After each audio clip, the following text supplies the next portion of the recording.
తలమే బ్రహ్మకునైన ఈ నగ మహత్వంబు ఎన్నన్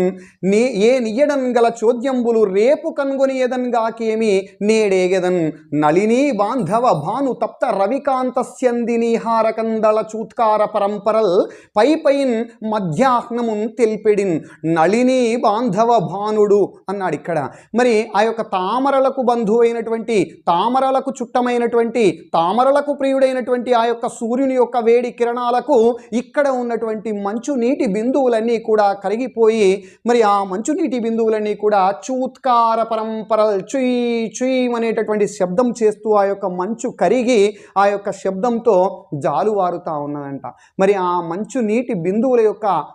ఆ యొక్క శబ్దమును, ఆ మంచు కరగడము, ఈ యొక్క దృశ్యాన్ని చూసినటువంటి ప్రవరాఖ్యుడు ఏమనుకున్నాడంటే ఇదంతా కూడా మధ్యాహ్నమైనట్టుగా అనిపిస్తున్నది, అందుకే ఆ యొక్క సూర్యకిరణాల వేడి చేత ఈ మంచు